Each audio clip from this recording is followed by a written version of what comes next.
Hello everyone, I am Shivani Solanki and I welcome you all to the PW Law वाला YouTube channel जहाँ पे चल रहा है quick revision for Delhi Judicial Services and we will make sure कि जो जो PYQs आए हैं उनको ध्यान में रखते हुए जितने भी अभी तक concepts आपको पूछे गए हैं उन सब का revision किया जाए और उनके इर्द गिर्द जो भी section बनते हैं उन सब का भी revision किया जाए. So without wasting any time, let's begin with the today's session और जहाँ पे आज हम deal करने वाले Specific Relief Act. Specific relief act जाहिर सी बात है कि हमें इंडियन कॉन्ट्रैक्ट एक्ट के साथ पढ़ना होगा ये इंश्योर करते हुए कि हमारे कॉन्सेप्ट्स पर सबसे पहले इंडियन कॉन्ट्रैक्ट एक्ट के क्लियर है. एक बार स्टूडेंट्स अगर इंडियन कॉन्ट्रैक्ट एक्ट सबका क्लियर है तो ऑटोमेटिकली एसआरए आपको क्लियर हो जाएगा. रीजन बीइंग कि अगर इंडियन कॉन्ट्रैक्ट एक्ट के तहत कोई कॉन्ट्रैक्ट फॉर्म हुआ है एंड उसका ब्रीच हुआ है तो उसकी रिलीफ कहाँ मिलेगी? स्पेसिफिक रिलीफ एक्ट में मिलेगी. That means these both the laws are connected with each other. So to ensure कि स्पेसिफिक रिलीफ एक्ट अच्छे से समझ में आ रहा है ये इंश्योर करना जरूरी है कि इंडियन कॉन्ट्रैक्ट एक्ट भी अच्छे से समझ आया है. अगर कॉन्ट्रैक्ट के तहत स्टूडेंट्स किसी ने भी ब्रीच किया, for example there was a contract and उसका किसी ने भी ब्रीच किया तो we will go for relief and that is obviously provided under SRA. But the question is what all reliefs are provided under SRA. क्या वो सारी relief है जो आपको मिल सकती है एसआरए में? So there are many reliefs like सबसे पहले कौन सा आता है हमारा? Recovery of possession, recovery of possession, recovery of property भी जिसमें मैं इंक्लूड कर सकती हूँ जिसमें movable property plus immovable property दोनों को इंक्लूड किया गया है. आगे हम जाएंगे तो देखेंगे कि देयर आर सर्टेन सेक्शंस जो बात करते हैं स्पेसिफिक परफॉर्मेंस की. Specific performance that means you can compel a party to perform when they have breached the contract. Next हम आगे जाएंगे तो हमें दिखेगा rescission of the contract, rescission of contract. आगे चलेंगे तो हमें दिखेगा cancellation of the contract. That means we can rescind the contract and we can also contract cancel the contract. अब ये दोनों ही इतने सिमिलर दिखते हैं that usually students get confuse between these two. Confuse नहीं होना है बिकॉज दोनों के ग्राउंड्स अलग है, बस ग्राउंड्स के आधार पे इन दोनों में डिफरेंस है. आगे देखेंगे तो we will get to see rectification. This rectification is different from the ratification by the principal of his agent when the agent does an unauthorized act. Rectification means to rectify an error which the contract contains, and ratification means to confirm the authority or to confirm the act that was done without any authority by the agent. Next is declaratory decree. Declaratory decree means what? हमें यहाँ पे students कोई अपना title declare करवाना है, कोई अपना position declare करवाना है तो we will be revising declaratory decree also. And seventh is injunction जिसे हमें सीपीसी के साथ पढ़ना चाहिए because CPC mentions about temporary injunction and SRA mentions about perpetual injunction as well as mandatory injunction. बस पूरा एसआरए इन्हीं चीजों के अराउंड रिवॉल्व कर रहा है. So specific relief act, does this mean that specific relief act तभी effect में आएगा जब हम कोई कॉन्ट्रैक्ट का ब्रीच कर दे और विदाउट ब्रीच ऑल्सो हम कह सकते हैं कि SRA can come into play? Yes absolutely, because there are certain acts जिसमें हमारी ड्यूटी होती है, हमारी ऑब्लिगेशन होती है कुछ एक्ट्स को परफॉर्म करने की but we fail to perform that. तो जब हम फेल कर दे परफॉर्म करने के लिए तो वो भी उसके तहत भी party can go under specific relief act to claim a relief against us. So it is not necessary that always SRA will apply where there's a breach of contract. Without breach of contract also, if there are certain duties that exist on our part and if we breach, we will or we can claim the relief under specific relief act जिसे हिंदी में हम विनिर्दिष्ट अनुतोष अधिनियम कहते हैं. Clear है? Now what is an duty या मैं जिसे कहूं ऑब्लिगेशन क्या है? ऑब्लिगेशन एक ऐसी ड्यूटी है which law enforces on us, which law says that you are duty bound to do that particular thing, वो हो जाती है हमारी एक obligation. Obligation doesn't mean the moral obligation, okay? It has to be a legal obligation because something moral for you might not be moral for me and something moral for me might not be moral for you. But everything that is legal for law has to be legal for us also, okay? That means कि जो भी law recognize करता है वो हमें भी recognize करना होगा because we as citizens of India have to ensure that we abide by the laws that subsist in our country. That are in force in a country. Clear है? So this is the segment जिसे हमें deal करना है। Along with that students, जब specific relief act की बात करते हैं तो स्पेसिफिक रिलीफ एक्ट का सेक्शन नंबर 4 स्पेसिफिकली आपको ये चीज कहता है कि I will ensure that I apply to protect the individual civil rights. क्या प्रोटेक्ट करता है? सारे इंडिविजुअल सिविल राइट्स को प्रोटेक्ट करता है, ना कि पीनल लॉज को इफेक्ट देता है। वो कभी भी हमारे अगेंस्ट कोई भी ऑफेंस हुआ तब रोल में नहीं आता है। दैट इज टू से अगर any crime has been committed against any person, SRA में उसके लिए कोई रिलीफ है ही नहीं। बिकॉज इफ यू सी इसका नेचर कैसा है, civil in nature, it is civil in nature. And जब हम बात करते हैं इंडिविजुअल सिविल राइट्स की, तो वो कैसे राइट्स हैं? वो इंडिविजुअल राइट्स है, they are not any breaches against the state, but crime is definitely an offence against the state. So for that reason section number 4 बहुत अच्छे से ध्यान रखना है, जो कि ये कहता है that I will ensure to protect only and only individual civil rights. हम सिर्फ और सिर्फ इंडिविजुअल सिविल राइट्स को एनफोर्स करेंगे, ना कि किसी भी पीनल राइट को एनफोर्स करेंगे। क्लियर है? ओके, चलो। तो एक जो इंपॉर्टेंट सेगमेंट आज की क्लास में आपको पीवाईक्यूज में देखने को मिलेगा, that is recovery of possession. सबसे ज्यादा बार आया है question recovery of possession. Even मैं अगर एक और टॉपिक ऐड कर दूं, दैट इज इंजंक्शन। एसआरए के क्वेश्चंस बहुत ज्यादा डिफिकल्ट नहीं पूछे गए हैं, या बहुत ज्यादा आपको कॉन्सेप्चुअल नहीं पूछा गया। टू द पॉइंट आपको एक सिचुएशन दे रखी है, एंड आपके जितने भी कॉन्सेप्ट एसआरए के अगर आप अप्लाई कर दोगे आराम से आंसर निकल जाएगा। एसआरए को लेकर इतना बिल्कुल भी टेंशन में आने की जरूरत नहीं है। तो रिकवरी ऑफ पोजीशन के रिगार्डिंग स्टूडेंट्स हमारे पास क्या रहता है? दो सेगमेंट रहता है, एक है इमूवेबल प्रॉपर्टी एंड दूसरा है मूवेबल प्रॉपर्टी। जब इमूवेबल प्रॉपर्टी की बात करें तो section 6 and 7 comes into role, and section 8 and 9, sorry, specifically section number 5 and 6, 5 and 6 obviously, and 7 and 8। अब जैसे जैसे हम क्वेश्चंस डील करते जाएंगे स्टूडेंट्स, हम इन सारी चीजों को रिवाइज करते हुए जाएंगे। First question is that the court may deny specific performance of an agreement to sell an immovable property। इन्होंने बोला स्पेसिफिक परफॉर्मेंस। स्पेसिफिक परफॉर्मेंस का एक जनरल रूल याद रखना स्टूडेंट्स, दैट स्पेसिफिक परफॉर्मेंस किसी भी कॉन्ट्रैक्ट का कराया जा सकता है except contracts based on personal skills. क्यों पर्सनल स्किल्स के कॉन्ट्रैक्ट्स का हम स्पेसिफिक परफॉर्मेंस नहीं करा सकते?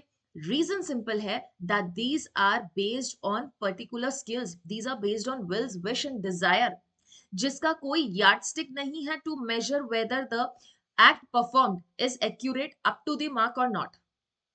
and if any person is forced to or compelled to perform personal skills, then वो किस में आ जाएगा? bonded labor में आ जाएगा। मतलब बंधुआ मजदूरी, जोर जबरदस्ती, that is to say article 21 violate होता है, उसका right to life and personal liberty violate हो जाता है।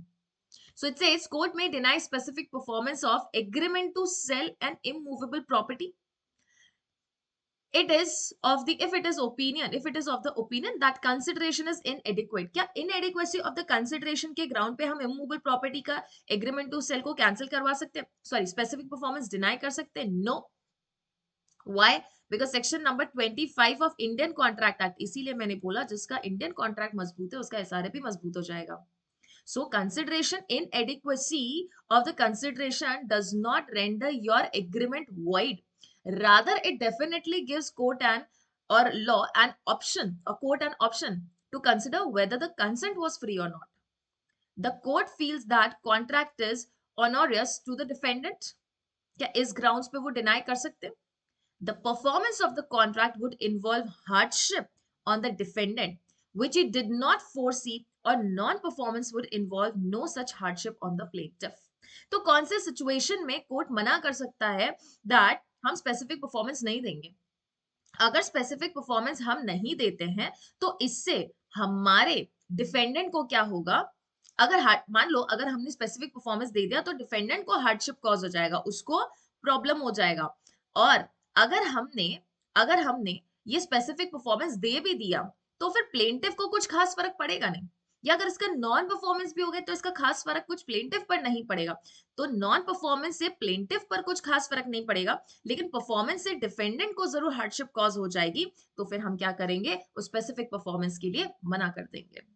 You need to see that both the parties are at balance, both the parties are at par. No party should lose anything, provided that you also have to see the faulting party, that which party has done the more damage or who is responsible for the damage. The relief of injunction cannot be granted. Injunction की relief कब grant नहीं करती, इस point पे हम अपना पूरा chapter deal करेंगे इंजंक्शंस का. Also we will see that where injunctions are granted and where injunctions are refuse, क्योंकि हर साल इंजंक्शन से क्वेश्चन आया ही आया है. So question says the relief of injunction can not be granted. कब ग्रांट नहीं किया जा सकता? when equally efficacious relief can be obtained by any other usual mode of proceeding. क्या बोला? when equally efficacious relief can be obtained by any other usual mode of proceeding. The plaintiff has not come to the court with a clean hands. अगर आपके पास दूसरी कोई अच्छी remedy तो go for that ना. Why to go for injunction and stop a person? Efficacious means a better relief. And plaintiff has not come to the court with a clean hands. That is, plaintiff, the wrongdoer, plaintiff ने भी कोई तो गलती की है. आप भी गलती करके आ रहे हैं तो you are not liable to be entertained into the court. सी बोल रहा है to prevent nuisance when it is not reasonably clear. आप ऐसा न्यूसेंस प्रिवेंट करने की कोशिश कर रहे हो जो कि आपको पता ही नहीं है कि न्यूसेंस की कैटेगरी में आता भी है कि नहीं आता है. These all are the valid grounds to refuse the injunction. ये सारे किसके ग्राउंड्स हैं? Refusal to grant injunction, right? So all of these. Right answer for question number 2 is all of these. अब देखो इंजंक्शन की तरफ चले तो section number 37, in fact chapter number पूरा 7 क्या बोलता है? दैट इंजंक्शंस जनरली इंजंक्शंस कैसे होंगे या इंजंक्शन है क्या. तो 36 में ये बोला कि हम इंजंक्शंस को एक प्रिवेंटिव रिलीफ बोल रहे हैं. This is to prevent a greater harm. You all know, जैसे हम सीआरपीसी में प्रिवेंटिव एक्शंस की बात करते हैं चैप्टर नंबर 11 में, वैसे के वैसे एसआरए में चैप्टर नंबर 7 में वी हैव इंजंक्शंस जनरली, जिनको की प्रिवेंटिव रिलीफ का नाम दिया गया है. दैट इज कोई जनरल आगे एग्रीवेटेड हार्म ना हो जाए या पार्टी को कॉन्ट्रैक्ट ब्रीच करने से और रोका जाए, उसके लिए हम क्या देते हैं स्टूडेंट्स? प्रिवेंटिव रिलीफ देते हैं. एंड उसके लिए पार्टी को रोक देते, इंजंक्ट कर देते. That is a stay order आ जाता है.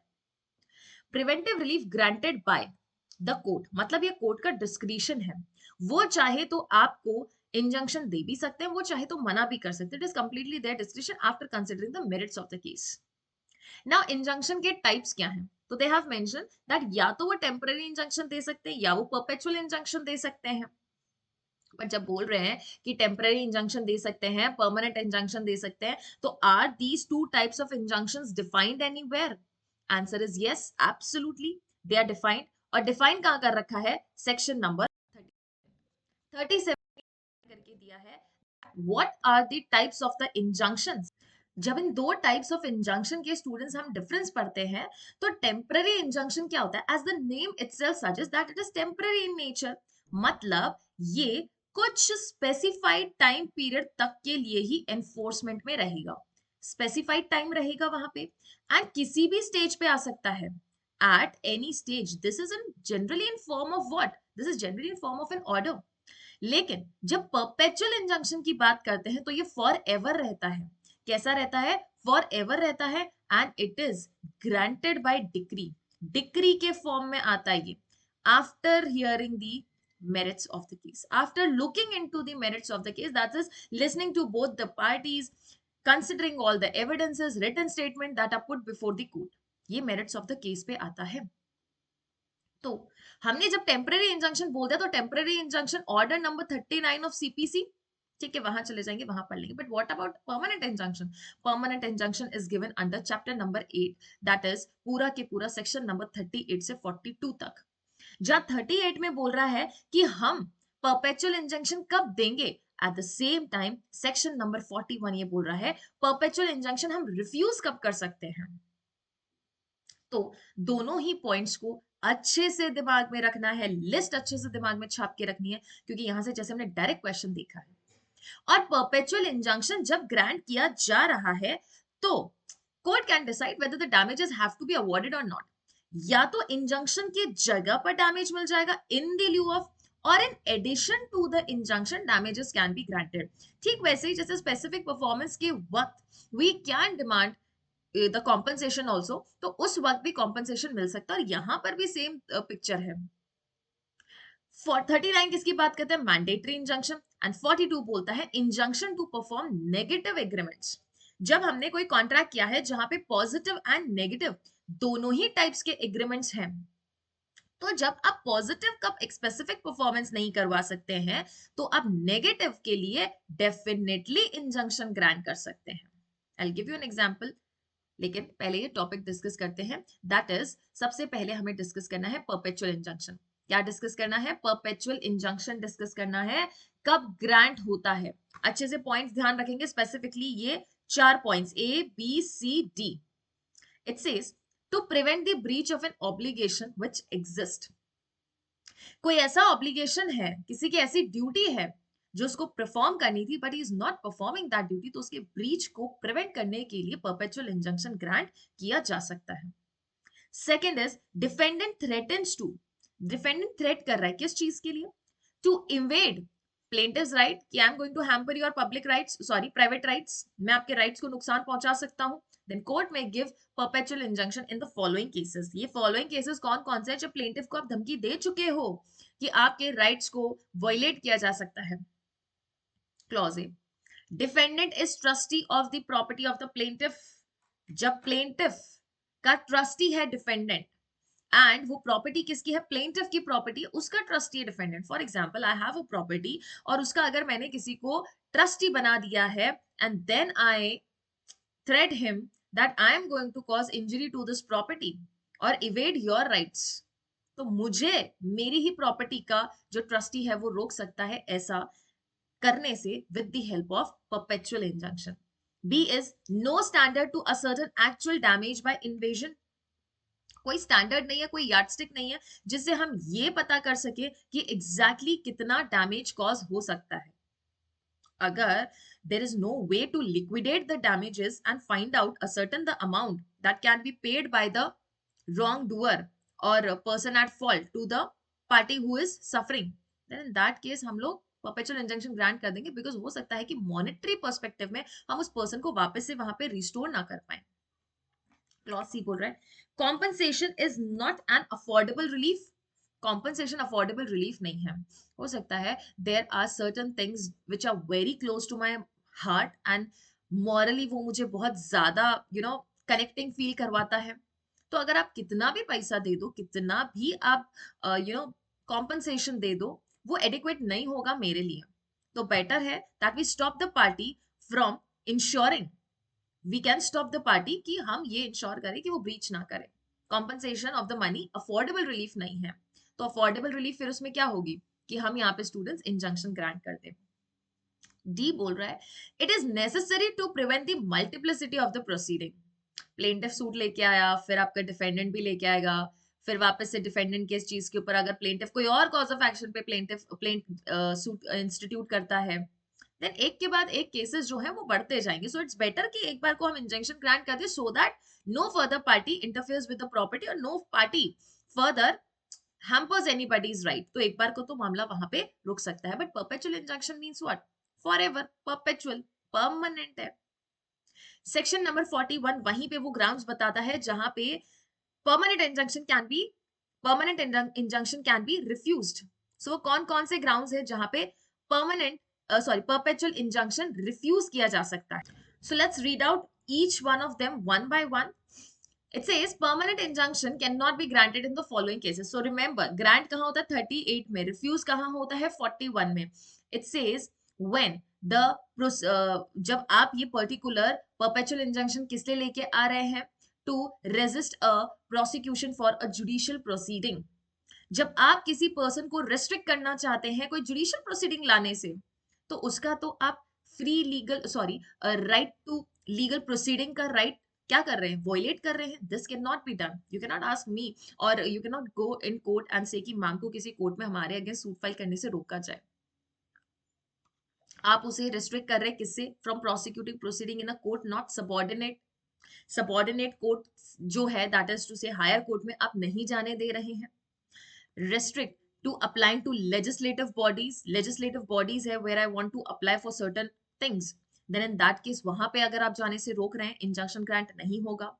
Restrict from prosecuting proceeding in criminal matters में किसी को prosecute करने से आप रोक रहे हैं. I have a right, अगर somebody has committed a crime against me, तो आप मेरे against perpetual injunction लाके मुझे रोक नहीं सकते हैं. That is my fundamental right to protect my life and personal liberty. E बोल रहा है to prevent the breach of contract which cannot be specifically enforced. आप ऐसे कॉन्ट्रैक्ट को अच्छे से देखना, आप ऐसे कॉन्ट्रैक्ट के ब्रीच को रोक रहे हो जिसको कि हम स्पेसिफिकली एनफोर्स ही नहीं कर सकते हैं. स्पेसिफिकली एनफोर्स नहीं कर सकते मतलब वो कॉन्ट्रैक्ट एक तरीके का ही कॉन्ट्रैक्ट नहीं, और आप बोल रहे हो कि इसका ब्रीच रोको.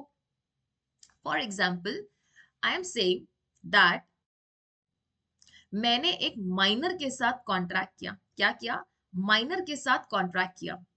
अब मैंने माइनर के साथ कॉन्ट्रैक्ट किया that I am going to teach you, but later on he refuses to pay me the amount and वो कहीं और जाके पढ़ना चाहता है. Can I stop minor from taking any coaching from other coaching institutes? No, because first of all तो वो minor है. क्या माइनर के अगेंस्ट हम कॉन्ट्रैक्ट्स को स्पेसिफिकली एनफोर्स कर सकते हैं? नहीं. तो मैं बोल रही हूँ कि मैंने उसे कॉन्ट्रैक्ट किया that he is not going to get coaching from any other institute. तो पहली बात तो मैम ये कॉन्ट्रैक्ट ही एनफोर्सेबल नहीं है. रीजन बीइंग कि आपने माइनर के साथ कॉन्ट्रैक्ट किया है. माइनर के साथ जो कॉन्ट्रैक्ट स्पेसिफिकली एनफोर्सेबल नहीं है तो उसका ब्रीच काहेगा, और इसके ब्रीच को रोकने के लिए परपेचुअल इंजंक्शन काहेगा. क्लियर है? सो कॉन्ट्रैक्ट जो स्पेसिफिकली एनफोर्सेबल ही नहीं है, जिसको आप स्पेसिफिकली परफॉर्म भी नहीं करवा सकते, उसके ब्रीच के लिए हम परपेचुअल इंजंक्शन में नहीं जाएंगे.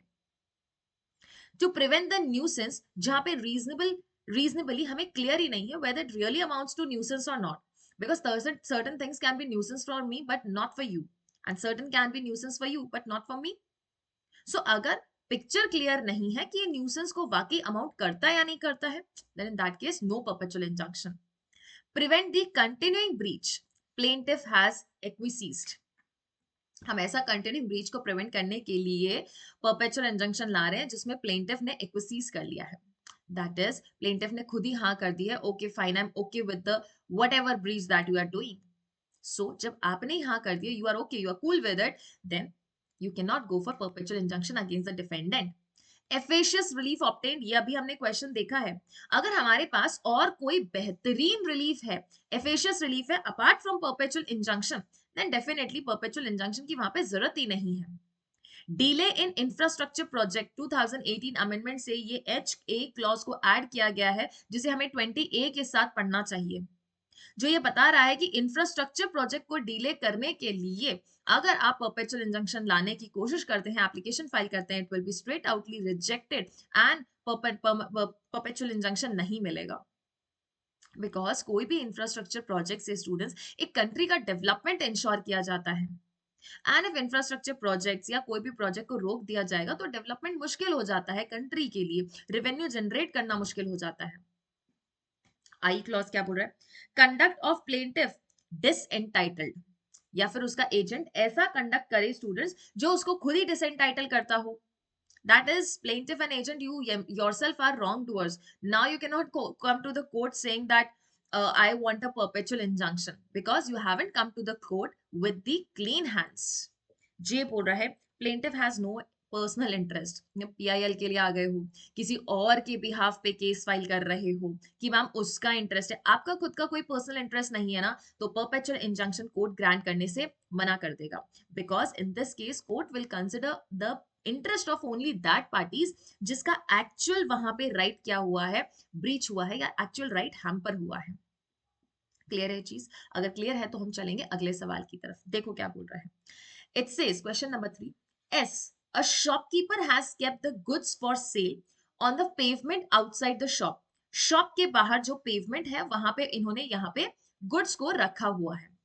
And constructed temporary overhead shed, एक टेम्पररी ऊपर शेड बना दिया है. Flying squad of NCT of Delhi, flying squad होता है ना जो ये इंस्पेक्शन करते हैं, निरीक्षण करने कभी भी आ जाते हैं, of NCT of Delhi demolish the temporary construction, जो टेम्पररी कंस्ट्रक्शन हुआ था उसको डिमोलिश कर दिया, and seize the goods from the pavement, जो गुड्स थे वहां पे उनको भी सीज कर लिया, without giving him any notice. बिना नोटिस दिए उनको उनकी जितनी भी गुड्स थी वो सीज कर ली। आफ्टर 1 year, एक साल बाद, S, that is shopkeeper, filed a suit for recovery of possession of pavement against NCT of Delhi under Section 6 of Specific Relief Act. The suit is barred as filed. तो उन्होंने section number 6 के अंतर्गत क्या क्या students immovable property का position हासिल करने के लिए यहाँ पे एक एप्लीकेशन फाइल किया है, सॉरी सूट फाइल किया है। क्या इनको पोजीशन मिलेगा? नहीं। एंड ऑल्सो यहाँ पे सूट को बार किया जा रहा है। Why suit is barred? Because it is against the government after the period prescribe without the title over the pavement and both A and B. First of all आपका section number 6 आपको कहता क्या है? सेक्शन नंबर 6 आपको clearly कहता है that in case if you want to take the possession of immovable property back, जहां से आपको इलीगली डिस्पोजेस किया गया है, you can take the possession, you can take the possession provided कि सेक्शन नंबर 6 में मेंशन सारी कंडीशंस को हम फुलफिल करें। नाउ सेक्शन नंबर 6 के अगर हम एसेंशियल्स देखें स्टूडेंट्स, तो सेक्शन नंबर 6 हमें क्या बोल रहा है कि जो इलीगली पर्सन को हमने डिस्पोजेस किया है वो सूट लेके आ सकता है, बट व्हाट इज नेसेसरी कि ये जो डिस्पोजिशन है वो उसकी बिना कंसेंट के हुआ है। And if you wants to file a suit, file it within 6 months, 6 months from the date of dispossession you can file the suit, but there are two situations in which कोई भी suit file नहीं होगी। पहला तो ये भी कह सकते हैं हम कि 6 months के बाद नहीं होगी, एंड इंपॉर्टेंट इज कि कभी भी गवर्नमेंट के अगेंस्ट सूट फाइल नहीं होगी, अगेंस्ट गवर्नमेंट ये सूट फाइल नहीं होगी। एंड दूसरा क्या बोला गया है कि कभी भी इस पर्टिकुलर जो भी सूट हमारी फाइल हुई है, जिसका जो भी डिसीजन आएगा इसके अगेंस्ट अपील एंड रिव्यू नहीं होगा, अपील एंड रिव्यू इसका कभी नहीं होगा of all the decrees and orders which are made under your section number 6 की सूट। सब क्वेश्चन में जाओ वापस, क्वेश्चन में देखो क्या बोला गया है। क्वेश्चन में ये बोला गया है दैट सूट बार्ड क्यों है? पहला तो एनसीटी ऑफ दिल्ली है, दूसरा आपने बोला कि एक साल बाद आप फाइल कर रहे हैं, तो दोनों ही, एक तो अगेंस्ट गवर्नमेंट भी है और प्रिस्क्राइब पीरियड के बाद भी है। So both A and B are correct, क्योंकि हमें प्रिस्क्राइब पीरियड कितना दे रखा है, 6 months के अंदर अंदर फाइल कीजिए। आप एक साल के बाद फाइल कर रहे हैं, चलो मान लो अगर गवर्नमेंट नहीं भी होती तो भी आपकी सूट बार्ड थी, और चलो मान लो आप टाइम के अंदर भी फाइल करते तो भी ये गवर्नमेंट है उसके अगेंस्ट सूट एंटरटेन नहीं होती। जब सेक्शन नंबर 6 पढ़ ही लिया है तो सेक्शन नंबर 5 भी पढ़ लो, जो बोल रहा है recovery of specific immovable property by that person जो कि एंटाइटल्ड है पोजेशन के लिए। यहाँ पे डिस्पोजेशन नहीं हुआ है, यहाँ पे डिस्पोजेशन नहीं हुआ है। ऑल्सो सेक्शन नंबर 5 में टाइटल मैटर करता है, that is it is by the person who actually owns that particular property. So it is by the person who is entitled to the possession. But section number 6 में students ऐसा कोई जरूरी नहीं है कि वो पर्सन एंटाइटल्ड हो, it can be any person. See अब सवाल ये उठता है कि मैम अगर हमने टेनेंट को रिमूव किया है on the reasonable grounds that he has not paid the rent, हमने उसको बाहर निकाल दिया because he has not paid the rent, हमने रात को 12 बजे गए उसको धक्के मार के घर से बाहर निकाल दिया, इज दिस अलाउड? आप बोलोगे ma'am we are the owners, okay fine, you are the owner, ma'am उसने पैसा नहीं दिया, बिजली का बिल नहीं भरा, he is at fault, he is definitely at fault. But when somebody is at default, then can you also take law into your hands? Absolutely not. Reason कि अगर एक गलती कर रहा है तो सेक्शन नंबर 6 दूसरे को भी गलती करने की अनुमति देता नहीं है। This is the reason section number 6 comes into role कि अगर किसी को इलीगली भी डिस्पोजेस कर रखा है, भले ही उसने रेंट पे नहीं किया है, वो इलीगल डिस्पोजेशन में आ जाएगा। अगर उसने रेंट पे नहीं किया है तो you to go to the court and file a suit for eviction, suit for eviction file कीजिए। लेकिन आप किसी भी सूरत में क्या नहीं कर सकते, किसी भी सूरत में आप उसे इलीगली डिस्पोजेस नहीं कर सकते, because if somebody has breached the contract you go to the court, you cannot take law into your hands because फिर दोनों बराबर हो जाएंगे। and also जो हमारा स्टेटमेंट है जो कहता है whoever comes to the court must come to the court with a clean hands, ये फेल हो जाएगा principle, plaintiff will be at fault, right? फिर आता है सेक्शन नंबर 7 जो बोलता है recovery of specific movable property. किया जा सकता है, बिल्कुल। कौन कर सकता है? Person who is entitle to possession, जो पोजेशन के लिए एंटाइटल रखता है, जो अधिकारिता रखता है उसके कब्जे की, वो मूवेबल प्रॉपर्टी की पोजेशन की रिकवरी ले सकता है। ऑल्सो प्रोसेस कौन सा अप्लाई होगा? सीपीसी 1908। यहां पर भी कौन सा अप्लाई होगा? सीपीसी 1908। इंपॉर्टेंट चीज देखो, यहाँ पे इन्होंने एक्सप्लेनेशन 1 में क्या बोला है कि even trustee may sue for the beneficial interest, trustee भी स्यू कर सकता है ओनर को, क्योंकि बेनिफिशियल इंटरेस्ट अगर खराब हो रहा है तो। एंड सेकंड हमने बोला है कि कोई भी स्पेसिफिक या स्पेशल या टेम्पररी राइट है किसी भी पर्सन का उस मूवेबल प्रॉपर्टी पे, वो भी यहाँ पे क्या कर सकता है, भले ही वो फॉर टाइम बिंग पीरियड हो, फॉर टाइम बिंग हो, वो भी यहाँ पे स्टूडेंट सूट फाइल कर सकता है। देखो रीजन बहुत सिंपल है, अगर मैं इसका रीजन बताऊं तो अगर मेरी प्रॉपर्टी किसी के पोजीशन में मैंने थोड़ी देर के लिए भी दी है, उसकी ड्यूटी है ड्यू केयर एंड डिलिजेंस लेने की, due care and to protect my property. Example लेंगे और यहाँ पे कॉन्सेप्ट किसका आएगा, बेलमेंट का। क्या ये बेली की जिम्मेदारी नहीं है that if I have bailed my goods that is delivered the goods, he is responsible to take the care of the property. लेकिन अगर वो प्रॉपर्टी का टेक केयर करने में फेल हो जाए, ऑब्वियसली ऑब्वियसली अगर मान लो उसके गैराज से मेरी कोई स्कूटी चोरी कर ले, मेरी स्कूटी थी, मैंने गैराज में रखी कि भैया इसको ठीक कर दीजिएगा, इससे पहले कि भैया उसको ठीक करते अ थीफ केम एंड वो चोरी हो गई, तो मैं एज अ ओनर भी वहां पे सूट फाइल कर सकती हूँ। And he being a bailee can also file a suit, because उसकी जिम्मेदारी है, टेम्पररी पोजीशन है उसके पास, कोई पर्टिकुलर स्पेसिफिक पर्पस एकम्प्लिश करने के लिए वो प्रॉपर्टी उसके पोजीशन में दी गई थी, गुड्स का डिलीवर किया गया था। he can also file a suit against that particular person who has illegally recovered the specific movable property. Coming to section number 8 जो बोलता है प्लीज रिस्टोर द प्रॉपर्टी। आप उस पर्टिकुलर प्रॉपर्टी का जो पोजेशन है, मूवेबल प्रॉपर्टी का possession है, वो दीजिए, because these 4 things are there. First क्या है, फर्स्ट बोल रहा है अगर वो ट्रस्टी है या एजेंट है, उसको भी बोला जा सकता है, उसको भी बोला जा सकता है that to deliver the movable property, जिसका वो ओनर तो नहीं है। Trustee and agents are not the owner of the property, but can't they be asked to restore that property? Yes, absolutely. अगर एजेंट प्रिंसिपल के गुड्स को लेके बैठा है that go I will not provide you the goods until and unless you provide me my remuneration, okay that is valid. Remuneration लेने के लिए आप प्रॉपर्टी को अपने पास रख सकते हैं, ये एजेंट का वन ऑफ द राइट्स है, but that does not mean कि एट द सेम टाइम आप प्रिंसिपल का राइट हैम्पर करें। सेकेंड क्या बोला है, कॉम्पनसेशन एडिक्वेट रिलीफ नहीं है, compensation is not an adequate relief, ठीक वैसे ही जैसे अभी हमने सेक्शन नंबर 38 में भी पढ़ा था, कॉम्पनसेशन एक एफिशिएंट रिलीफ नहीं है। देन इन दैट केस हम क्या कर सकते हैं स्टूडेंट्स, यहाँ पे रिकवरी ऑफ पोजेशन की सूट फाइल कर सकते हैं। फॉर एग्जाम्पल मान लो स्टूडेंट्स मेरे कोई बैंगल्स थे, ठीक है, मुझे किसी ने बैंगल्स दिए, गोल्ड के थे, आप लेके चले गए, तो आपने बोला मैम कितने का हो गया बैंगल, 1 लाख, मान लो ज्यादा 1 तोला हो गया, आप 60,000 ले लो, 70,000 ले लो, 80,000 ले लो, कॉम्पनसेशन दे दीजिए, कोर्ट बोलेगा।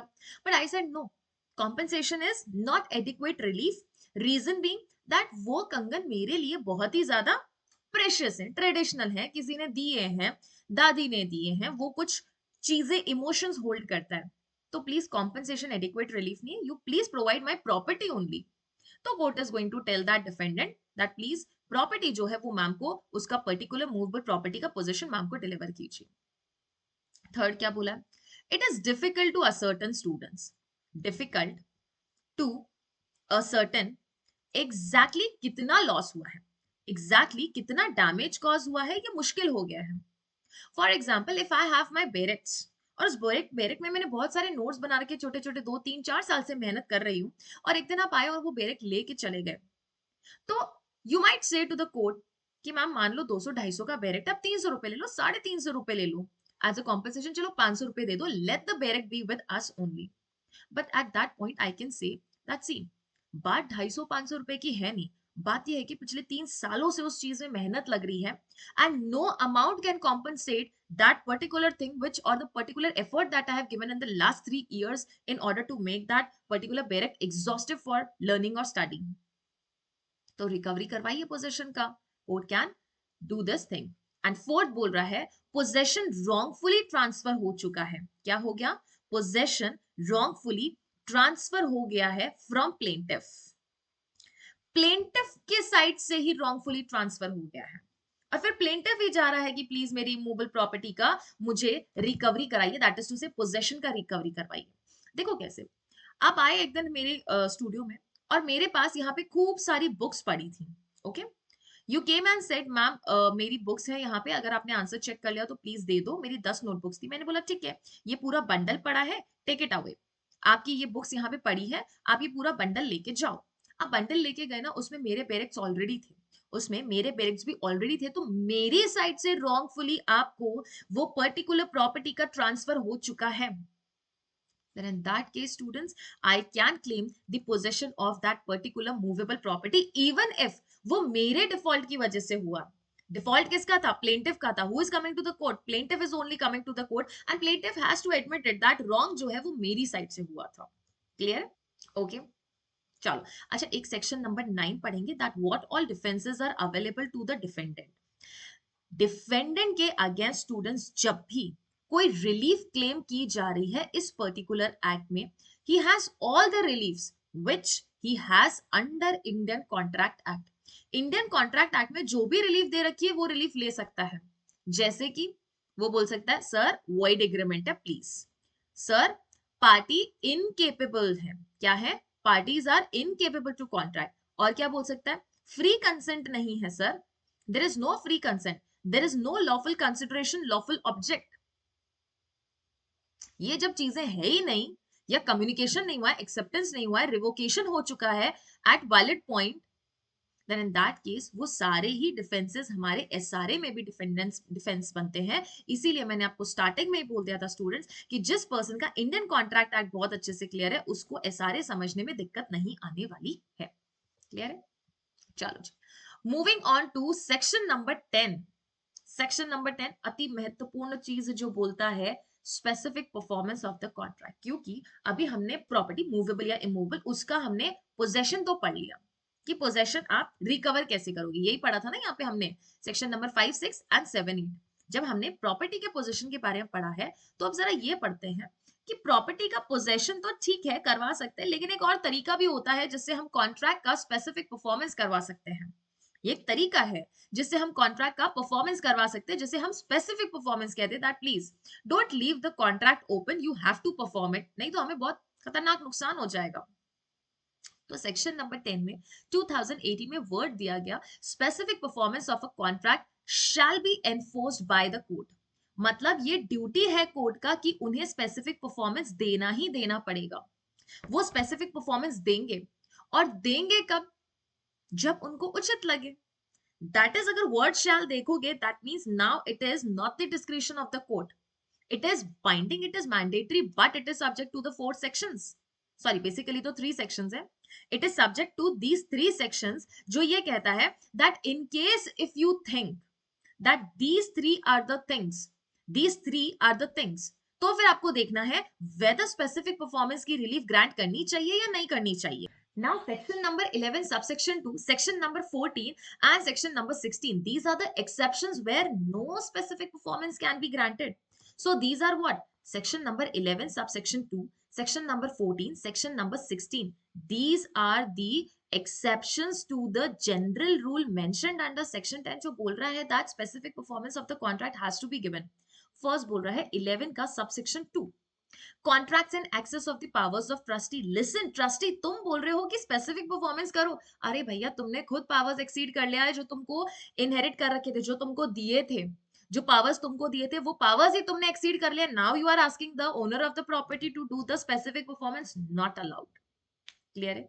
सेक्शन नंबर 14 कहता है contracts which can not be specifically enforced. तो section number 10 and section number 11 आपस में ऑपोजिट बातें करते हैं। तो whenever you are mentioning section number 10 in your mains DGS, you also have to mention your section number 14। बोल रहा है कौन से कॉन्ट्रैक्ट्स को हम स्पेसिफिकली एनफोर्स नहीं कर सकते हैं।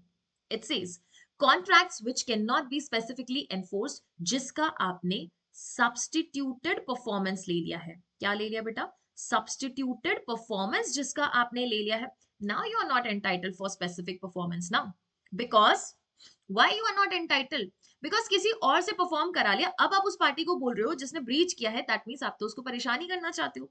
सब्स्टिट्यूटेड परफॉर्मेंस ले लिया है under section 20, now no specific performance. If you really want आप डैमेजेस जरूर ले सकते हो for breaching the contract.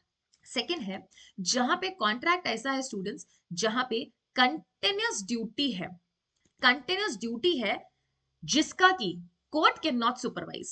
Court can not supervise this act. देखो, जहां पर कॉन्टिन्यूसली हमको एक एक्ट करना है और कोर्ट ये निगरानी रख के नहीं देख सकता है कि जो हमने एक्ट किया है वो परफेक्ट है कि नहीं है, then in that case students, वहां पर स्पेसिफिक परफॉर्मेंस किसी सूरत में नहीं मिलेगा।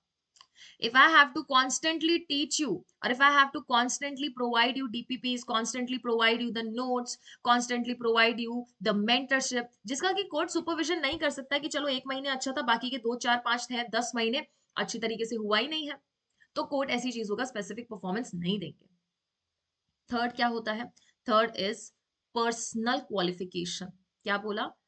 पर्सनल क्वालिफिकेशन जहां रिक्वायर्ड है, जहां पे पर्सनल स्किल्स इन्वॉल्व है, उस पर्टिकुलर कॉन्ट्रैक्ट का परफॉर्मेंस या स्पेसिफिक परफॉर्मेंस नहीं होगा। Can I ask to be can I ask to can I be ask to teach students when I refuse to teach? Teaching, painting, singing, dancing, cooking, जो आपके will wish Dzire पे है, जो आपकी skills, आपके talent को represent करता है, उसमें स्पेसिफिक परफॉर्मेंस नहीं होगा। और मैंने ऑलरेडी बोला है, इसके पीछे मेजर रीजन ये है कि अगर वो आप स्किल्स प्रोवाइड कर भी दो, मान लो मैं पढ़ा भी दूं, तो कोर्ट कैसे असर्टन करेगा कि मैम आपने ठीक वैसे ही पढ़ाया जैसे आप पहले पढ़ाते थे हमेशा, and there has been no discrepancy और change in the vibe or the change in the method or way of teaching? What if I claim नहीं सर अपने को ऐसा ही पढ़ाना आता है? कैन कोर्ट से नहीं ऐसे पढ़ाओ वैसे पढ़ाओ? नो, वो नहीं हो सकता, बिकॉज वो स्किल बेस्ड है। स्किल्स क्या होती है? हमारी खुद का हुनर होता है हाथ का। ओके, ऑल्सो इसलिए भी अलाउ नहीं किया जाता है बिकॉज मान लो अगर स्पेसिफिक परफॉर्मेंस कर दिया हमने पर्सनल क्वालिफिकेशन का, लेकिन कोई स्टैंडर्ड नहीं है कि आप मेजर करके बताओ कि 10 आउट ऑफ 10 मेजर करके बताया कि 10 आउट ऑफ 10 नंबर मिल रहे हैं, 10 आउट ऑफ 8 है, नहीं ना, राइट? फोर्थ बोल रहा है कॉन्ट्रैक्ट का नेचर ऐसा है जो डिटर्मिनेबल है। कॉन्ट्रैक्ट का नेचर कैसा है? Determinable. Determinable means what? Determinable means where we can actually see that how much damage has been caused, where we can actually see that the contract was to be performed in what way, and in case if breach takes place, तो इसको exactly हमें कैसे proceed करना है, कैसे इसमें damages देने हैं।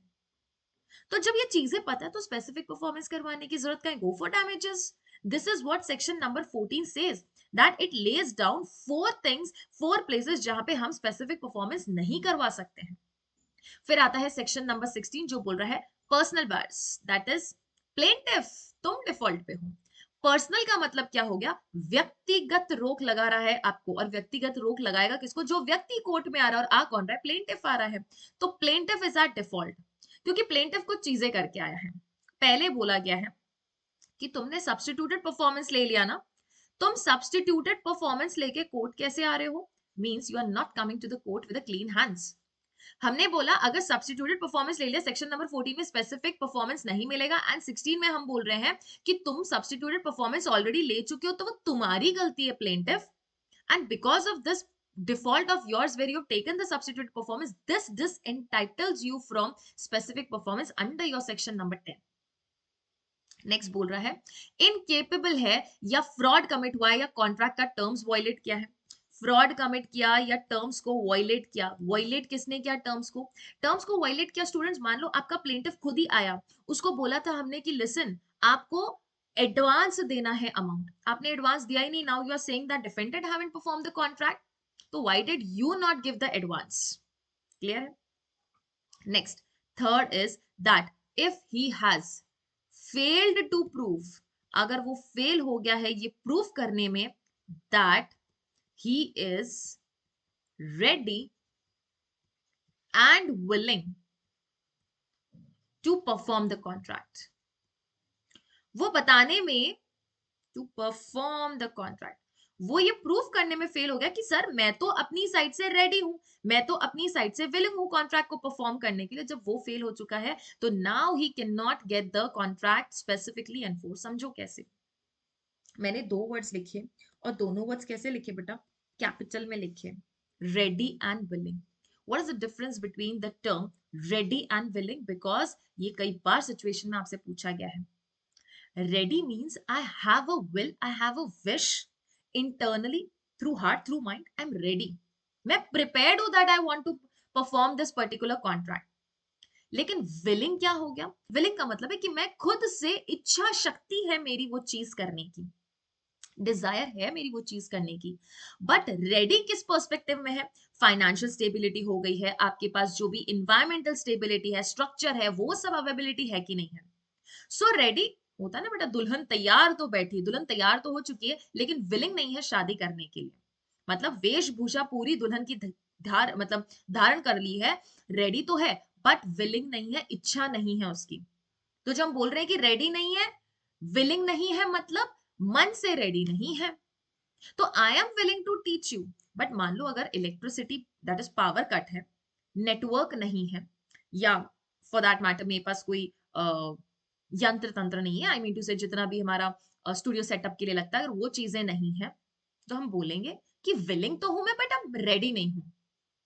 दैट इज टू से रेडी नहीं है मेरे पास आसपास चीजें, बट मान लो सारी चीजें रेडी है मेरे आसपास, everything is perfect, lights, camera, your laptop, power cut भी नहीं है, इंटरनेट भी, एवरीथिंग इज परफेक्ट, सब कुछ रेडी है, बट अगर मैं विलिंग नहीं हूं, so he has to prove both कि मैं रेडी भी हूं, दैट इज फाइनेंशियल स्टेबिलिटी में जो भी चीज अब मेरे साइड से कॉन्ट्रैक्ट के लिए चाहिए वो सारी चीजें मेरे पास है, एंड विलिंग भी हूं उस पर्टिकुलर कॉन्ट्रैक्ट को परफॉर्म करने के लिए। So remember there is a difference between the to.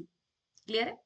तो ये सारी चीजें क्या करता है स्टूडेंट्स, हमारे specific performance of a contract को ग्रांट करना है या नहीं करना है, इसमें हेल्प करता है कोर्ट को कि वाकई में हम स्पेसिफिक परफॉर्मेंस के लिए जाएं या नहीं जाएं। जब हम स्पेसिफिक परफॉर्मेंस की बात करते हैं स्टूडेंट्स, हमारे पास कुछ एडिशनल रेमेडीज मिलती हैं। क्या बोला हमने?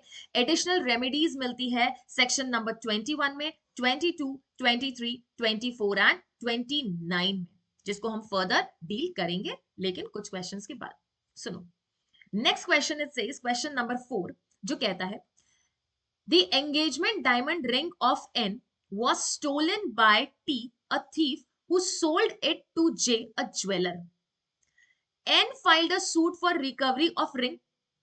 N की वो जो रिंग थी वो चोरी हो गई थी, टी ने उसको जे ज्वेलर को बेच दिया, तो एन ने रिकवरी के लिए सूट फाइल किया अगेंस्ट जे।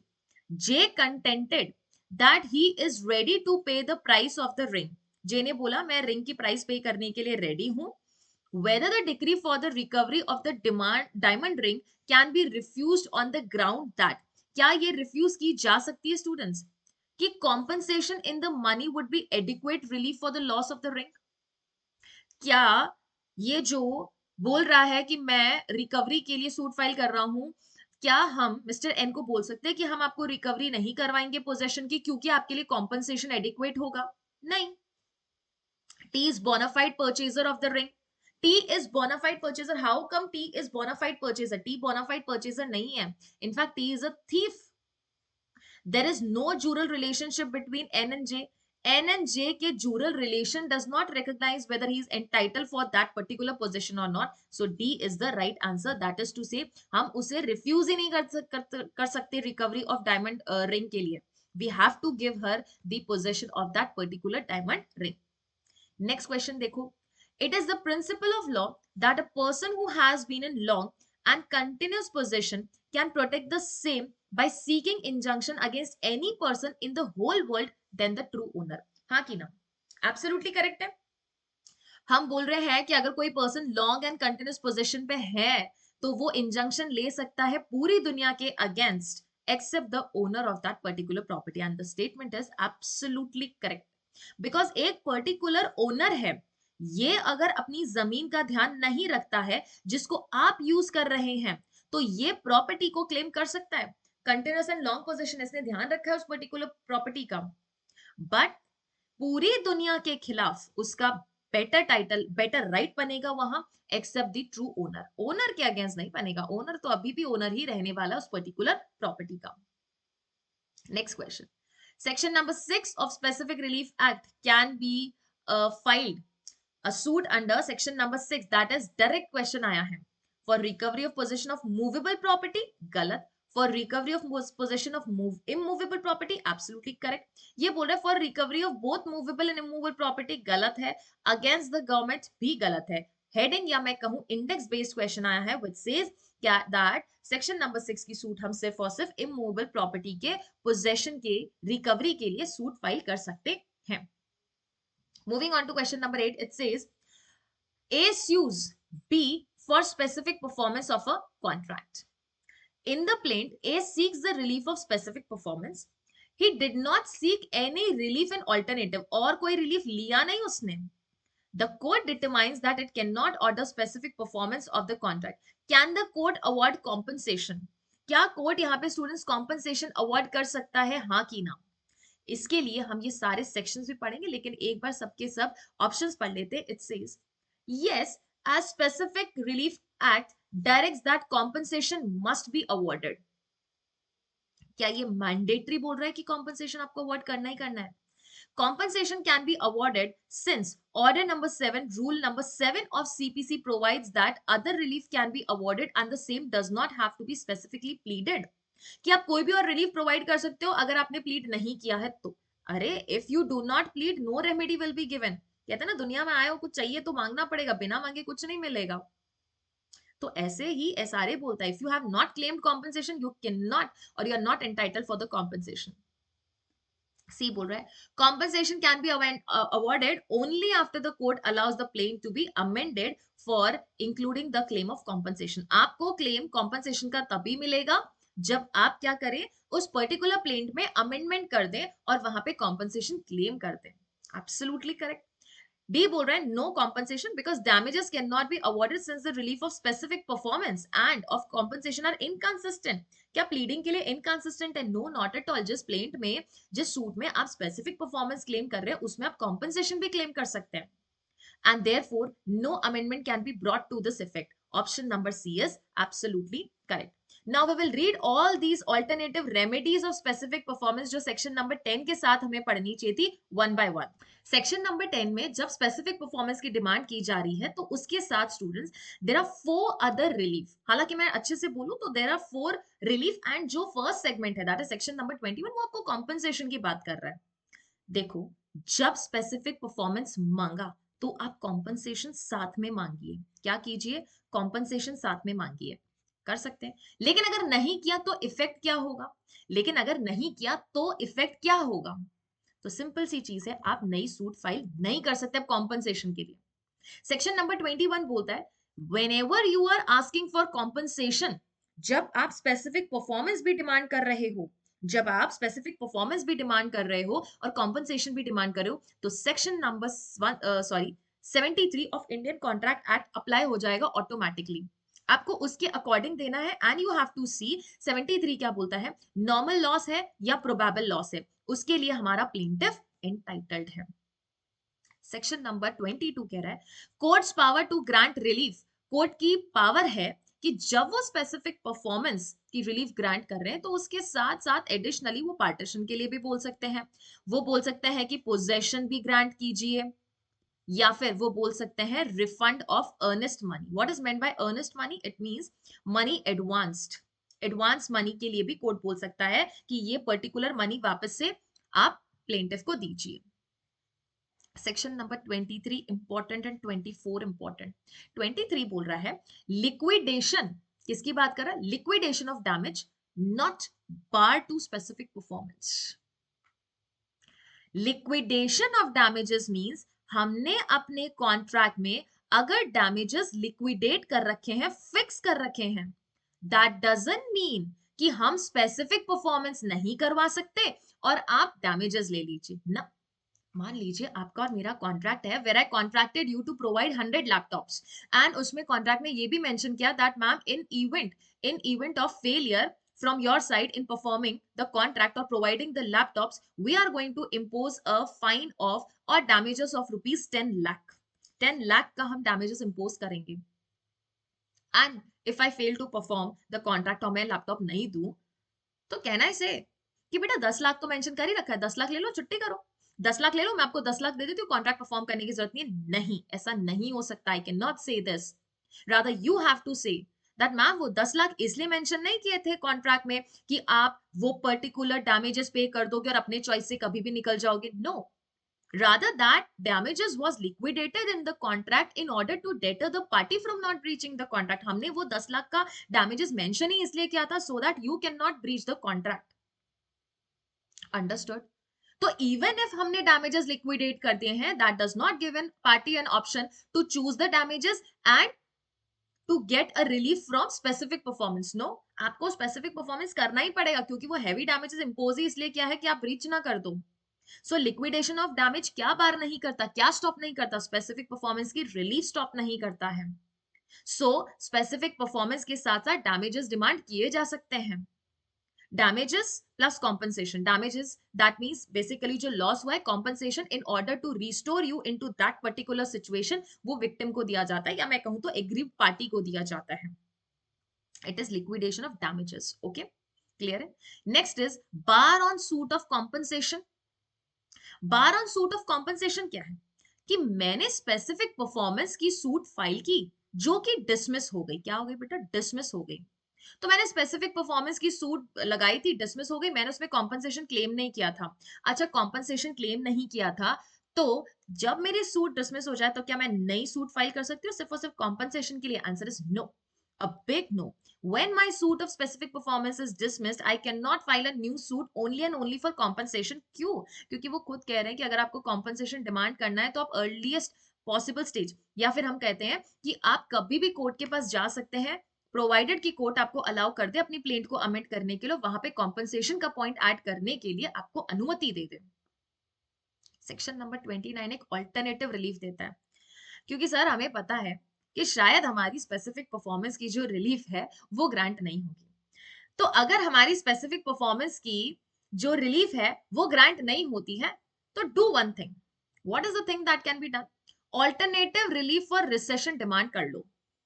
मैं प्रेयर क्लॉज में ये लिख रही हूं कि please provide me the specific performance. अगर स्पेसिफिक परफॉर्मेंस नहीं होता है तो प्लीज रिसन द कॉन्ट्रैक्ट। क्या करना है? Risen the contract, please cancel the contract, either of the two. That is आप ऑल्टरनेटिव प्रेयर कर रहे हो कि अगर स्पेसिफिक परफॉर्मेंस देना उचित नहीं लग रहा है, there are no grounds for specific performance, तो हमें डैमेजेस छोड़िए, अगर डैमेज क्लेम किया तो वो भी ऑब्वियसली मिलेगा, but at the same time आपको अथॉरिटी दे रहा है, पावर दे रहा है कि आप कॉन्ट्रैक्ट का रिसेशन उसी सूट में डिमांड कर सकते हो, अलग से आपको सूट फॉर रिसेशन फाइल करने की जरूरत नहीं पड़ेगी। क्लियर है ये चीज? So these are basically the 4 remedies that you have when you are going for the suit of specific performance. बराबर है? आगे चले, क्वेश्चन नंबर 9 देखो क्या कहता है। It says which of the following does not have to be pleaded in an application for temporary injunction? temporary injunction में क्या आपको नहीं बताना है?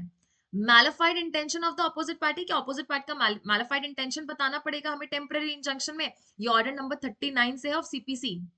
इररिपेरेबल हार्म टू द एप्लीकेंट बताना है।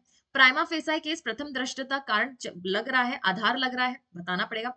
Balance of convenience in favour of the applicant, क्या हमें ये भी बताना पड़ेगा कि there is a balance of convenience?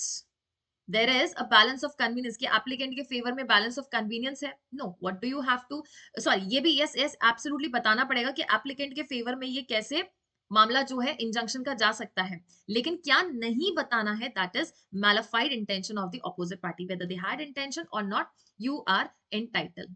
Clear है? बराबर है स्टूडेंट्स? ओके, अच्छे से देखेंगे। लास्ट क्वेश्चन कौन सा था स्टूडेंट्स? लास्ट क्वेश्चन था हमारे पास क्वेश्चन नंबर 8। ठीक है, क्लियर है? लास्ट क्वेश्चन था क्वेश्चन नंबर 8। तो ये ध्यान रखो कि इंजंक्शन कब ग्रांट हो सकता है, कब ग्रांट नहीं हो सकता है। क्वेश्चन नंबर 19 जिसमें आपको कॉन्ट्रैक्ट लॉ का भी एसेंस दिखने वाला है। देखो अब ये क्या कहता है, ये बोल रहा है the following agreement is lawful. कौन सा एग्रीमेंट इसमें से लॉफुल है स्टूडेंट्स? तो देखो it says first, an agreement to kill Z between A and B. Obviously, it is unlawful. Agreement between X and Y, जो कि X Y का husband है. That the wife that X shall marry 5 times. Husband wife के साथ ये agreement कर रहा है कि वो 5 बार शादी करेंगे. So ये भी गलत है ना? Not allowed. Agreement for sale of future goods, future goods का एग्रीमेंट कर सकते हैं हम सेल के लिए कि फ्यूचर में हम उसका सेल करेंगे। Agreement to divide proceeds of crime equally, this is wrong. तो what is lawful? Option number C is lawful. Moving on to question number 20, injunction can be granted. Injunction कब मिल सकता है? When the plaintiff has no personal interest in the matter. या injunction मिल सकता है क्या? नहीं मिल सकता है। आगे देखो, to prevent the continuous breach in which the plaintiff has acquiesced, क्या इसमें इंजंक्शन मिल सकता है? इसमें भी इंजंक्शन नहीं मिल सकता है। To prevent the breach of contract the performance of which can not be specifically enforced नहीं मिल सकता है। कौन से सेक्शन है ये? सब 41 की बात कर रहे हैं। When necessary to prevent the multiplicity of judicial proceeding, absolutely section number 38 allow करता है हमको ये। Clear है? Next question. If any person is dispossessed of immovable property without his consent, otherwise than in due course of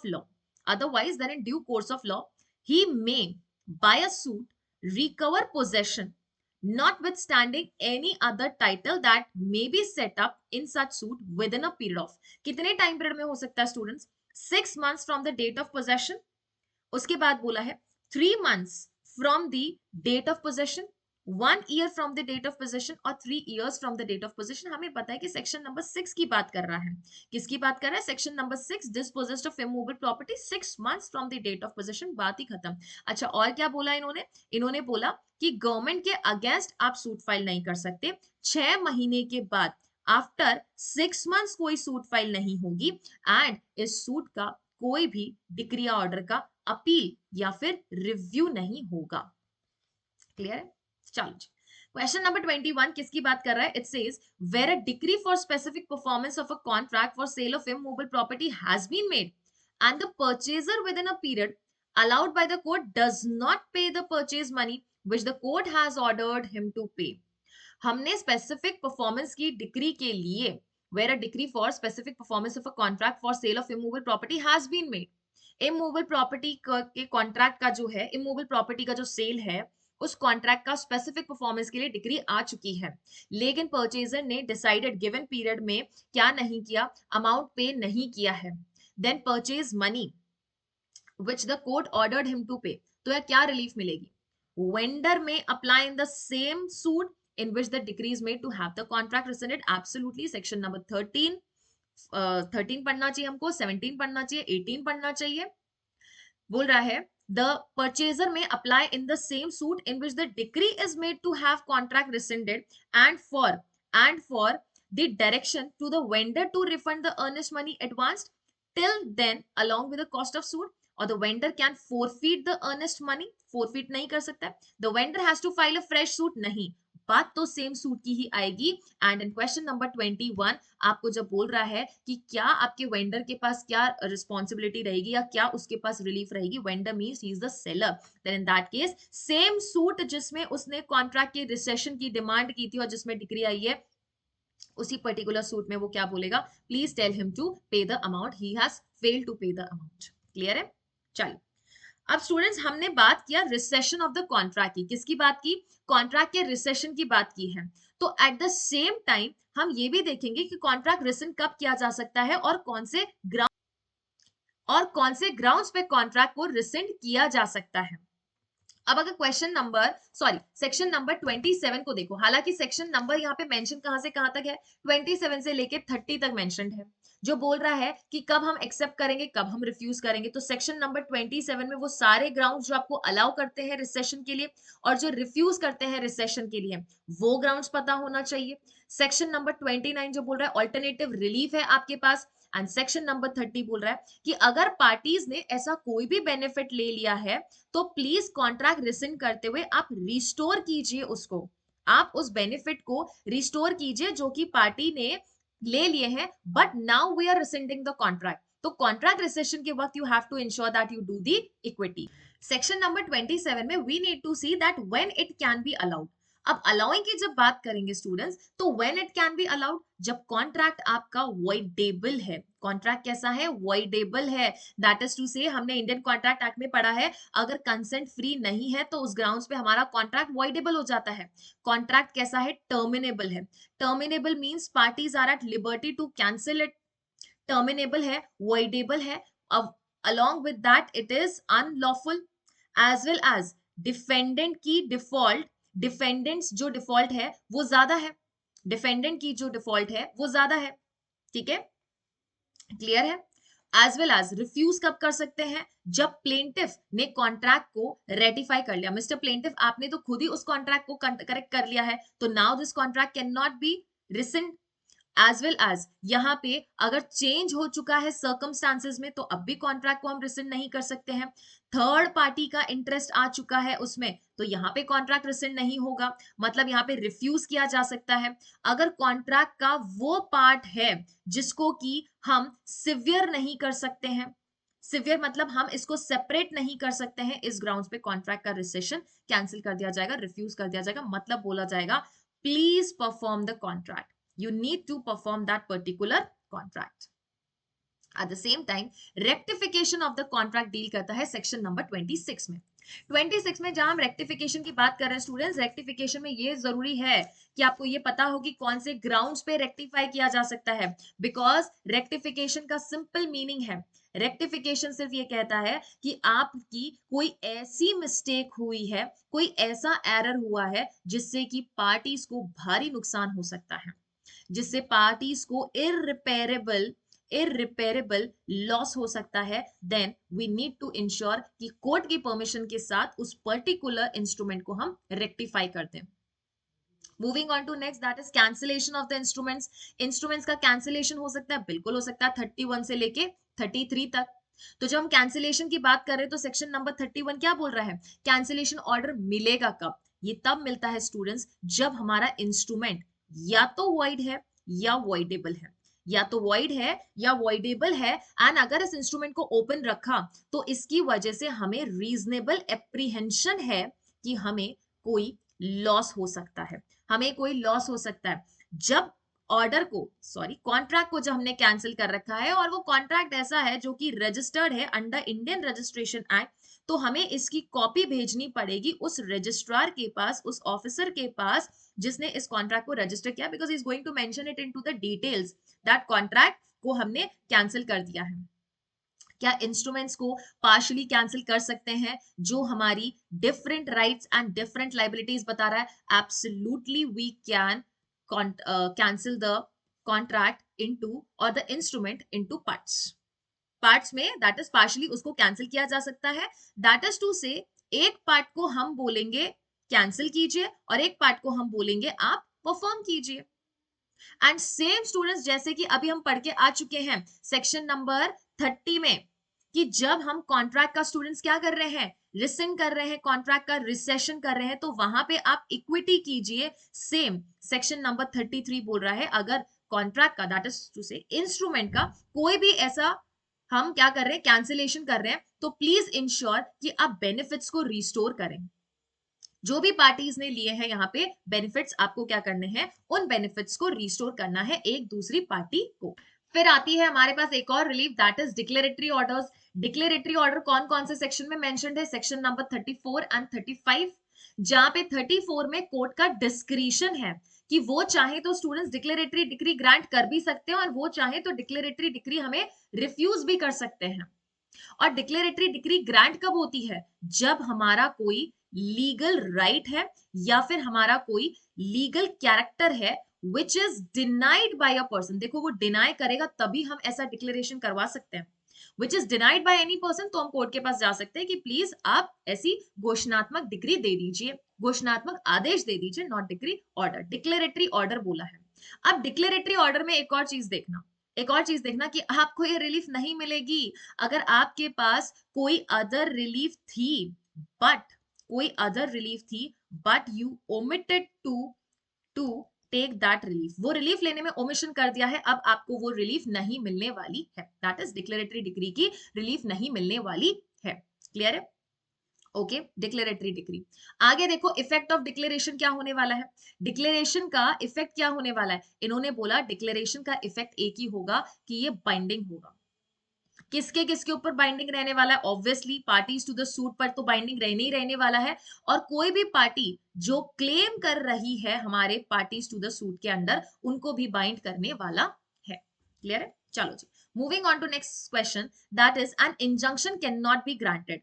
कब injunction grant नहीं किया जा सकता है, कौन सी सिचुएशन में, मतलब ये किसकी बात कर रहा है, सेक्शन नंबर 41 की बात कर रहा है।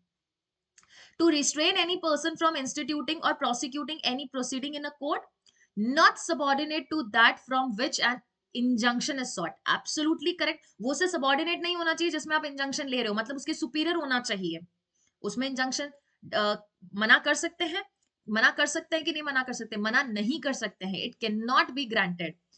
मना कर सकते हो, ओके, मना कर सकते हैं मतलब नहीं देंगे हम, okay. Can not be granted, injunction की रिलीफ आपको मिलेगी नहीं, मतलब ये रिफ्यूज की बात कर रहा है। नेक्स्ट बोल रहा है to restrain any person from instituting और prosecuting any proceeding in any court, क्या इसमें हम ग्रांट कर सकते हैं? इसमें it can not be granted, हाँ कि ना? इसमें it can not be granted, इसमें ग्रांट की जा सकती है, कोई स्पेसिफिकली आपको कोर्ट नहीं बोल रखा है। To restrain any person from instituting or prosecuting any proceeding in a court subordinate to that from which the injunction is sought. Next, to restrain any person from instituting or prosecuting any proceeding in the same court from which the injunction is sought. तो इन सब में हम injunction दे सकते, but इसमें injunction grant नहीं होगा। जब हम पर्सन को रिस्ट्रेन कर रहे हैं ऐसी प्रोसिक्यूशन के लिए जो कि कोर्ट सबॉर्डिनेट नहीं है उससे, जिससे कि हमने रिलीफ मांगा है। क्लियर है? ओके, यहाँ पे बोला है इट इज सबॉर्डिनेट, क्लियर, और इसमें बोला है सेम कोर्ट, इसमें बोला है prosecuting any proceeding in a court. Clear है? चलो, moving on to question number 23, जो क्या बोल रहा है, the principle enshrined in specific relief act injunctions are not applicable to temporary injunctions, yes, under order number 39, because SRA किसकी बात कर रहा है, perpetual injunction and mandatory injunction की, जबकि order number 39 किसकी बात कर रहा है, temporary injunctions की बात कर रहा है। the said statement, क्या ये statement correct है, हाँ कि ना? ये इस पे एप्लीकेबल नहीं है। क्या एसआरए के प्रोविजंस उस पे एप्लीकेबल नहीं है? नहीं है, बिल्कुल है। ये स्टेटमेंट गलत बोल रहा है, इट इज नॉट एप्लीकेबल, ये गलत है, बिकॉज एसआरए के सेक्शन नंबर 36 37 में देखो, temporary injunction and mandatory injunction plus perpetual injunction, 39 mandatory injunction clearly define किया है, so they are applicable. For granting the relief, क्या बोला, for granting specific performance of a contract for the construction of any building, the following conditions have to be fulfilled. कौन कौन सी condition होनी चाहिए? Building is described in contract in terms sufficiently precise to enable the court to determine the exact nature of the building, कि building किस चीज के लिए use की जा रही है वो हमें बताना पड़ेगा। Yes, the plaintiff has sufficient interest in the performance of the contract and interest is of such a nature that compensation in money is for non performance is not an adequate relief. Absolutely correct, आपको ये बताना पड़ेगा कि plaintiff का sufficient interest है उसमें। The defendant has in pursuance to the contract obtained possession of whole or any part of the land on which the building is to be constructed. Absolutely correct, तभी तो हम बोलेंगे ना कि इस पर्टिकुलर कॉन्ट्रैक्ट का स्पेसिफिक परफॉर्मेंस कराइए, right, और कॉम्पनसेशन एडिक्वेट नहीं है, मतलब आप प्लीज स्पेसिफिक परफॉर्मेंस कराइए। So all of them are correct in question number 25। Question number 26, the court is empowered to grant an injunction to perform the negative agreement, क्या negative agreement के लिए court injunction grant कर सकता है? Absolutely कर सकता है। सेक्शन नंबर 42, जहां पे एक पॉजिटिव एग्रीमेंट है, एक नेगेटिव एग्रीमेंट है।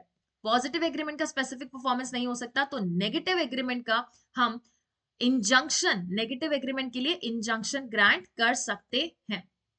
क्वेश्चन नंबर 26 बोल रहा है whether contract comprises an affirmative to do certain act coupled with the negative agreement to not to do a certain act, तो उसमें नेगेटिव एग्रीमेंट का इंजंक्शन ग्रांट हो सकता है। इन ऑल केसेस ना बाबा ना, ऑल केसेस में नहीं, only in case of contract of musical performance. पूरा वेग ऑप्शन बता रहा है, म्यूजिकल का एसआरए से क्या लेन देन, आप स्पेसिफिक टाइप ऑफ कॉन्ट्रैक्ट कैसे बता सकते हो? Only in case of contracts of stage performance, ये भी गलत, option number A is absolutely correct. यहाँ देख लो, चार्ट है हमारा, section number 42 subject to 41E, ठीक है। अगर कॉन्ट्रैक्ट में स्पेसिफिक परफॉर्मेंस करवा रखा, बस कॉन्ट्रैक्ट में दो चीजें हैं, affirmative agreement that is positive, negative agreement. Affirmative कि आपको कोई चीज करनी है, अगर इसका स्पेसिफिक परफॉर्मेंस नहीं करा सकती, फॉर दैट मैटर मान लो पर्सनल स्किल्स है, अगर मुझे कोर्ट ये मजबूर नहीं कर सकता कि मैम आपको किसी एक जगह फलानी जगह पढ़ाना ही पढ़ाना है, but at the same time अगर मेरे कॉन्ट्रैक्ट में ये मेंशन है कि अगले 6 महीने तक आपको कहीं और नहीं पढ़ाना था, तो कोर्ट मुझे डेफिनेटली स्टॉप कर सकता है इंजंक्शन ग्रांट करके from teaching me at any other place in case of any breach of the contract of teaching. Clear है? Moving on to question number 27 बोल रहा है in a suit for specific performance of a contract the plaintiff has not claimed compensation for the breach of in substitution of such performance. आपने specific performance के साथ जो alternative चीज थी उसमें आपने कॉम्पनसेशन डिमांड किया ही नहीं है। The court concludes that though the defendant is in breach but the discretion discretion implicit in the grant of the specific performance be not exercised in favor of plaintiff. मतलब हम plaintiff के favor में ऐसा specific performance नहीं दे रहे हैं. The court in such a situation, court ऐसी situation में क्या करेगा students? In the absence of the claim in the plain for the compensation cannot award such compensation. Absolutely. जब आपने plaint में compensation की demand की ही नहीं है तो हम आपको compensation grant नहीं करेंगे. Notwithstanding, plaintiff having not claimed compensation is empowered to compensation. क्या वो compensation grant कर सकते हैं भले plaintiff ने मांगा और नहीं मांगा? ना ना ना ना, ऐसा नहीं. जब plaintiff मांगेगा तभी उसको compensation मिलेगा, नहीं मांगेगा तो नहीं देंगे हम compensation. Notwithstanding, the plaintiff has not claimed compensation is empowered to award compensation to the plaintiff if plaintiff has any evidence. अगर वो evidence दिखा दे तो नहीं. ऊपर बोला कि appropriate लगे तो नहीं. Notwithstanding, the plaintiff has claimed the compensation or not led evidence is required to give an opportunity to the plaintiff to lead evidence. गलत है. ऐसा एविडेंस लीड करके या अप्रोप्रिएट रीजंस देके आप क्लेम नहीं कर सकते. आप तब तक क्लेम कॉम्पनसेशन क्लेम नहीं कर सकते जब तक आपका प्लेंटिफ उस चीज को डिमांड ना कर ले. क्लियर है? सो 27 का answer is a. Next, which of the following contracts can be specifically enforced? कौन से कॉन्ट्रैक्ट्स को स्टूडेंट्स हम स्पेसिफिकली एनफोर्स करवा सकते हैं यहाँ पर? कौन कौन से वो कॉन्ट्रैक्ट्स हैं? देखो, मतलब ये बात किसकी कर रहा है? सेक्शन नंबर 14, 16, 11 का 2 रीड विद सेक्शन नंबर 10 जो बोल रहा है कि contracts which can be specifically enforced. A contract which is so dependent on personal qualification of the parties cannot, बोला ना, cannot, that the courts cannot enforce specific performance. Contract ऐसा है students जहां पे पर्सनल क्वालिफिकेशन है. क्या है? Personal qualification. Section number 14 हम नहीं दे सकते specific performance.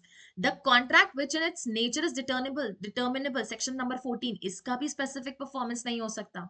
where the party to the contract has obtained substituted performance. Section number 14 में भी बोला कि आपने सब्स्टिट्यूटेड परफॉर्मेंस ले लिया तो आपको दो रिलीफ नहीं मिलेगी कि सब्स्टिट्यूटेड परफॉर्मेंस भी ले लो आप एंड सेक्शन नंबर 20 में एंड आप यहाँ पे स्पेसिफिक परफॉर्मेंस भी करा लो ना. Because objective of the contract is मियर the fulfilment और परफॉर्मेंस ऑफ द कॉन्ट्रैक्ट. आपने किसी और से करवा लिया, अब आप पार्टी को बाइंड मत करो. आप डैमेजेस जरूर मांग सकते हो, वो भी हम तब देंगे जब आपने डिमांड की है. सेक्शन नंबर 16 में डेफिनेटली पर्सनल बार्स लगाया और वहां पर भी बोला है कि प्लेंटिफ इज एट फॉल्ट. और प्लेंटिफ की फॉल्ट में क्या बताया कि आपने सब्स्टिट्यूटेड परफॉर्मेंस ले लिया. So in all these cases that is section number 10 के एक्सेप्शंस की बात कर रहा है जहां पे there can be no specific performance. विनिर्दिष्ट पालना करने के लिए यहाँ पे क्लियर कट मना किया गया है. सो ये सारी चीजें थी स्टूडेंट्स जो आज हमने एसआरए में देखी है. एसआरए में मैं फिर से बोल दूं, स्पेसिफिक परफॉर्मेंस एंड इंजंक्शंस बहुत अच्छे से करके जाना क्योंकि इन दो जगह से सवाल आते ही आते हैं. हर बार क्वेश्चंस देखने को मिले हमारे पास यहाँ पे. क्लियर है? और ये कुछ अमेंडमेंट्स है स्टूडेंट्स जो आपने जरूर ध्यान रखने चाहिए. 2018 के अमेंडमेंट है. सेक्शन नंबर 14 ने बोला है कोर्ट को पावर दिया है कि आप एक्सपर्ट को एंगेज कर सकते हो. 20 में आपको सब्स्टिट्यूटेड परफॉर्मेंस की सारी के सारी कंडीशंस मेंशन कर रखी है. 20A में बोला कि इंजंक्शन हम इंफ्रास्ट्रक्चर प्रोजेक्ट के लिए ग्रांट नहीं कर सकते. 20B में स्पेशल कोर्ट्स को पावर दे रखी है, that is special court establish कर सकते हैं. एंड 20C में हमें एक्सपीडिशियस डीले को रिमूव करने के लिए बोला गया है, that is without any delay ensure कि हमारे कॉन्ट्रैक्ट्स का जो है वो स्पेसिफिक परफॉर्मेंस हो. And there are, it is a schedule of 5 categories. That is एक शेड्यूल ऐड किया गया जिसमें 5 कैटेगरी ऐड की गई है जिसके मामले में ये सारी चीजें हो सकती है. That is transport, energy, water and sanitization, communication, social and commercial infrastructure. ये अमेंडमेंट्स अच्छे से ध्यान रखना. स्पेसिफिकली सेक्शन नंबर 20 को जरूर अच्छे से पढ़ के जाना. So that was all in this SRA का रैपिड रिविजन जो हमने PYQs को देख के एनालाइज किया कि 2 टॉपिक तो कतई छोड़ के नहीं जाना है, specific performance as well as injunction. मैं बोलूं तो recovery of possession of the property को भी अच्छे से पढ़ के जाना. That is section number 5, 6, 7, 8, 5 and 6 with regard to your immovable property and 7 and 8 with regard to your movable property. और एक्सेप्शन जरूर पढ़ने हैं. दैट इज सेक्शन नंबर 10 जो ये बोल रहा है कि कौन से एग्रीमेंट्स को हम स्पेसिफिकली एनफोर्स करा सकते हैं which has to be read with its exception. जैसे हम सब्जेक्ट 2 बोल रहे हैं, section number 11 subsection 2, section number 14 and section number 16. तो इन्हीं सब चीजों के साथ हमारा जो सिविल लॉ का जो मेजर पोर्शन है वो फिनिश होता है. That is Indian contract act के बाद हमने अब एसआरए भी डील कर लिया है और जो अगली क्लास रहेगी उसमें हम लिमिटेशन एक्ट का थोड़ा सा रैपिड रिवीजन करेंगे बाय एनालाइजिंग द पीवाईक्यूज, ये देखते हुए कि कॉन्सेप्चुअल कितने क्वेश्चंस आए हैं एंड डायरेक्ट आपके स्केड्यूल से कितने क्वेश्चंस आए हैं. So that was all from my side in today's session. I hope you all have enjoyed this session. We will meet in another new session. Till then, thank you. Thank you so much.